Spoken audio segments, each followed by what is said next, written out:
अऊज़ु बिल्लाहि मिनश्शैतानिर्रजीम बिस्मिल्लाहिर्रहमानिर्रहीम अल्लाहुम्मा सल्लि अला मुहम्मदिन व आलि मुहम्मद व अज्जिल फरजहुम। अस्सलामु अलैकुम व रहमतुल्लाहि व बरकातुहू। दोस्तों, कैटल और बफलो में, गायों में और भैंसों में इंतहाई ख़तरनाक बीमारी है जो मईशत को बर्बाद कर देती है, जो ब्रीडर्स की कमर को तोड़ देती है और जिसके होते हुए जानवर के रखने का ज़र्रा भर फ़ायदा नहीं होता बल्कि नुकसान होता है। वो बीमारी आज हम डिस्कस करने जा रहे हैं। उस बीमारी को हमारी ज़बान में साड़ू कहा जाता है या अंगारी की बीमारी कहते हैं और इंग्लिश में उसका नाम है मैस्टाइटस। मैस्टाइटस क्या है जी? हैवाना की सोजिश को मैस्टाइटस कहते हैं, या इसको कह सकते हैं it is the inflammation of the order and tit canal. कि ये जो हैवाना है इसकी इन्फ्लेमेशन को और जो टीट कैनाल है, जो दूध की नाली है, उसकी सोजिश को मिला जुला के कहते हैं कि मैस्टाइटस हो गया है या अंगारी की बीमारी हो गई है। इसकी बहुत सारी वजूहत हैं, यानी बहुत सारे जरासीम हैं जो इसकी वजह बनते हैं। तो उनमें एक का नाम है streptococcus agalactiae, streptococcus dysgalactiae, staphylococcus, corynebacterium और भी बहुत सारे हैं। तो उन बैक्टीरिया की मौजूदगी की वजह से ये बीमारी फैलती है। तो हम कुछ और नाम भी आपको बताते हैं। ब्रूसेला एक बैक्टीरिया है, ब्रूसेला मेलिटेंसिस, और कोराइनी बैक्टीरियम बोवेस, और mycoplasma, E coli, klebsiella pneumoniae, klebsiella oxytoca and pasteurella species and proteus species, ये वो बैक्टीरिया हैं जिनकी वजह से मैस्टाइटस या हैवाना की सोजिश की बीमारी गायों में और भैंसों में हो जाती है। और दोस्तों, ये बीमारी सिर्फ गायों और भैंसों तक महदूद नहीं है बल्कि भेड़ों और बकरियों में भी ये बीमारी हो जाती है और इन्हीं बैक्टीरिया की वजह से होती है। जैसे मैंने बताया कि स्टेफलोकोकस भी इसमें इन्वॉल्व है, स्टेफलोकोकस ऑरियस, स्टेफलोकोकस एपिडर्मिडिस और स्ट्रेप्टोकोकस ए गैलेक्सी, स्ट्रेप्टोकोकस यूबिरिस। ये नाम जो मैं मिस कर गया था वो भी मैंने आपको बता दिए। ये बैक्टीरिया हैं जो कि कहाँ मौजूद होते हैं? जो नीचे गोबर में मौजूद होते हैं, पेशाब पर जो पेशाब जानवर करते हैं उस जगह पर मौजूद होते हैं। अगर फार्म की सफाई रेगुलर ना की जाए तो जानवर जब मिल्किंग के बाद, दूध दोहने के बाद जब जानवर को बैठने की इजाज़त दे दी जाती है और वो बैठ जाता है, तो होता यह है कि 15 से 20 मिनट तक कम अज़ कम, और अक्सर लिटरेचर में, कुछ लिटरेचर में 25 मिनट तक का भी लिखा हुआ है कि 25 मिनट तक टीट कैनाल यानी उसकी जो दूध की नाली है थनों के अंदर जो होती है वो खुली रह जाती है और जानवर को जब फ़ौरन दूध दोहने के बाद बैठने की इजाज़त दे दी जाती है, यानी उन्हें खुला छोड़ दिया जाता है और उनकी जो रस्सी होती है वो इतनी खुली होती है कि वो आराम से आसानी से बैठ जाते हैं, तो फिर वो जरासीम जो गोबर में और पेशाब में मौजूद हैं और नीचे गंदी जगह पर मौजूद हैं वो स्टीट कैनाल के ज़रिए अंदर चले जाते हैं और सोजिश हैवाना का सबब बनते हैं। ये तो बैक्टीरिया हैं। और इसके अलावा अगर कोई चोट आ जाए, कोई ट्रामा आ जाए, कोई प्रेशर बैरूनी जानवर के थनों पर, हैवाने पर लग जाए, तो दोस्तों इसकी वजह से भी ये सोजिश हैवाना की बीमारी हो सकती है। तो हमें इस बीमारी से बचने के लिए सफाई का ख़ास ख्याल रखना चाहिए।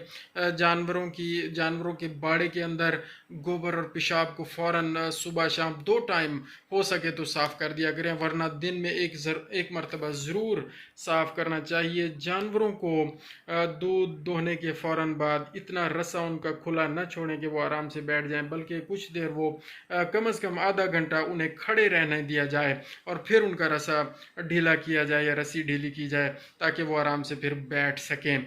और दोस्तों, इसमें सबसे बड़ी गलती बाज़ औक़ात ये भी करते हैं हमारे फार्मर हजरात कि जो दूध दोहने के बाद किसी बछड़े को या उसके बछड़ी या बछड़े को या कट्टा है या कट्टी है, जो भी जानवर है, उसको फिर इजाज़त दी जाती है कि वो दूध पी ले। दूध पहले ख़ुद दोहते हैं फिर उसको पीने की इजाज़त देते हैं। तो ये फ़ौरन बाद ऐसा करना भी गलत है क्योंकि टीट कैनाल का मुंह खुला होता है। बछड़े के मुंह के अंदर एक तो जरासीम बहुत ज़्यादा होते हैं और ज़ाहिर है उन्होंने दांत साफ़ तो करने नहीं होते, ब्रश तो नहीं करना होता, तो वो जरासीम अंदर चले जाते हैं और फिर बछड़े कट्टे या कट्टियाँ या बछड़ियाँ, उन्होंने को आराम से सकलिंग नहीं करनी होती, उन्होंने पूरे ज़ोर से वो सकलिंग करते हैं तो वो टीट कैनाल डैमेज हो जाती है और हवाना तबाह हो जाता है। और दोस्तों, गलत दोहने से भी, दूध गलत दोहने से भी ये बीमारी हो सकती है और हो जाती है।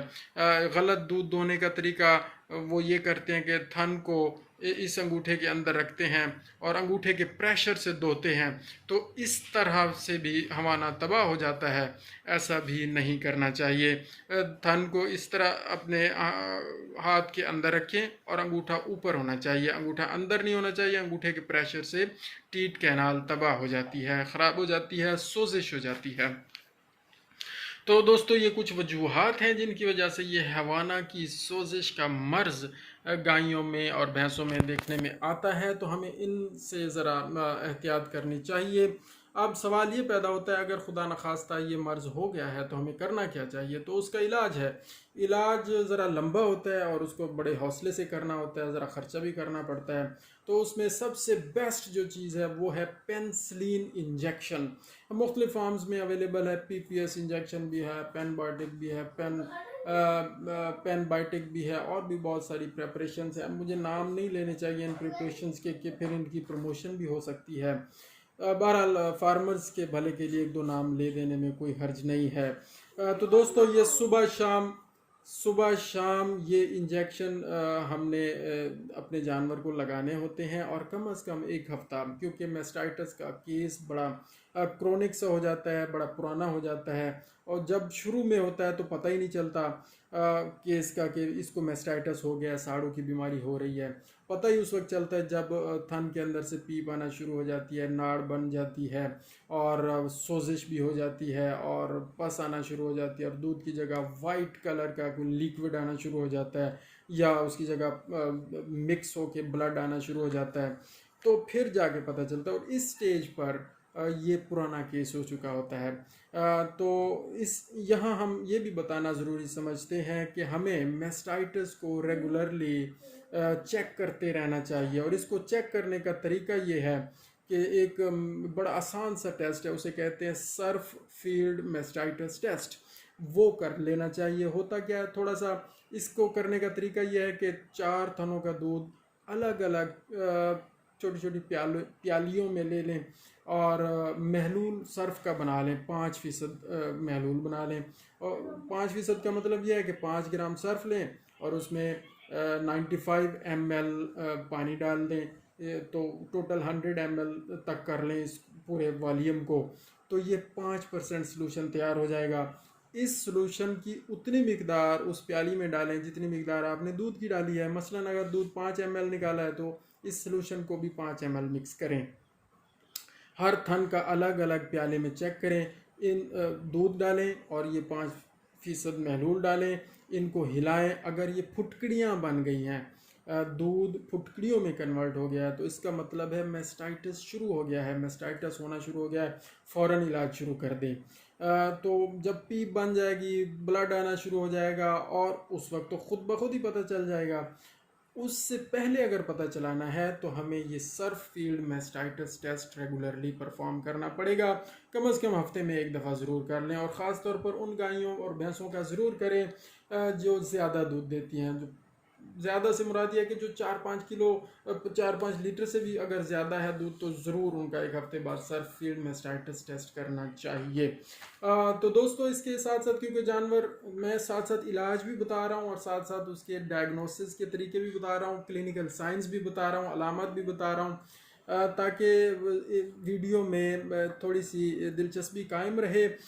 तो इसमें दोस्तों हमें ये भी करना चाहिए कि क्योंकि जानवर तकलीफ़ में होता है और सोजिश होती है और दर्द होती है, और तो बहुत ज़्यादा तकलीफ़ में होता है जानवर, तो हमें तकलीफ़ को दूर करने के लिए एंटीपायरेटिक्स का इस्तेमाल करना चाहिए। तो उसमें सबसे अच्छा मेलॉक्सिकेम है, बहुत अच्छा एंटीपायरेटिक है। कीटोजैक भी लगा सकते हैं, वीटाफेनिक भी लगा सकते हैं, इसकी जगह सिंपली डेक्लोरान भी लगाया जा सकता है, डिक्लोफेनिक सोडियम भी लगाया जा सकता है। लेकिन डिपेंड करता है कि फिर अल्लाह खैर करे, क्योंकि उसके रेजिड्यूज़ भी आते हैं ब्लड के अंदर, गोश्त के अंदर।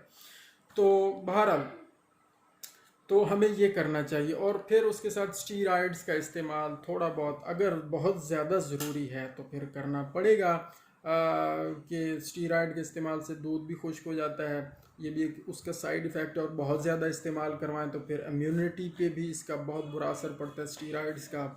तो बहुत ज़्यादा इस्तेमाल नहीं करना चाहिए स्टीरॉइड्स में कार्टिसोन है, कार्टिकॉइड, वो कार्टिसोल के नाम से, प्रेडनिसिलोन के नाम से, प्रेडएफ2 अल्फ़ा के नाम से, बहुत सारे नाम हैं यार, मिक्सअप हो जाते हैं, बहुत सारे आ रहे हैं। तो स्टीरॉइड भी हमें इस्तेमाल 2-3 दिन करवा देने चाहिए, ताकि सोजिश में कुछ कमी हो, और कुछ उधर एंटीपायरेटिक लग जाए तो दर्द में कमी हो, उधर एंटीबायोटिक सुबह शाम चलता रहे पूरा हफ्ता, तो उससे जरासीम जो उसके अंदर चले गए हैं वो ख़त्म हो जाएंगे, बैक्टीरिया मरते जाएंगे और आइंदा ग्रो नहीं करेंगे और पस ख़त्म होना शुरू हो जाएगी।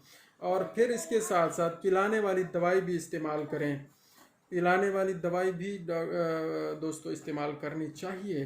तो वो है फाइब्रोफिट के नाम से भी आ रही है, पाक मेस्टाइटिस के नाम से भी आ रही है, मेस्टाइटो के नाम से भी आ रही है, पाक मेस्टाइटिस, पाक मेस्टाइट, पता नहीं कितने नाम हैं, मेस्टी प्लस और मेस्टीनेल और फलां फलां फलां, जो भी है वो इस्तेमाल करवा सकते हैं। देसी नुस्खा मैं आपको साथ साथ बताता जाऊं कि मेस्टाइटिस को कवर करने के लिए ये एंटीबायोटिक भी साथ लगा दें और ये सारी चीज़ें चलाएं। और साथ थोड़ा सा, अगर मौसम ज़्यादा गर्म नहीं है, तो सर्दियां हैं या ठंडा मीठा मौसम है, बाहर का मौसम है, तो आप लहसुन ले सकते हैं, और लहसुन तकरीबन 1 छटांग हो या आध पाव ले सकते हैं। अगर जानवर बड़ा है, बहुत ज़्यादा वजनी है, तीसरा चौथा उसका सुआ है, तो ज़ाहिर है वज़न उसका ठीक होगा, बड़ा होगा और कद का ठीक होगा, भैंस है या गाय है, आध पाव ले लें लहसुन, उसको कूट लें, 3-4 लीटर दूध के अंदर उसको उबालें, और बिल्कुल इतना उबालें कि दूध अगर 3 लीटर है तो 1.5 लीटर रह जाए, और फिर उसको नीचे उतार लें, उसको ठंडा होने दें। ठंडा होने के बाद फिर आराम आराम से उस जानवर को पिलाएं। पिलाते हुए दोस्तों ज़बान नहीं पकड़नी होती, ताकि जानवर आराम से उसको अपने मैदे में लेके जा सके उस लिक्विड को। अगर आप जानवर की ज़बान पकड़ लेंगे तो क्या होगा कि वो पूरी तरह निगल नहीं सकेगा, और दवाई या जो चीज़ आप पिला रहे हैं वो फेफड़ों में चली जाएगी, मैदे में नहीं जाएगी, और फिर निमोनिया, ड्रेंचिंग निमोनिया हो जाएगा, और ये एक और ज़्यादा बड़ी ख़तरनाक सी सिचुएशन हो जाती है।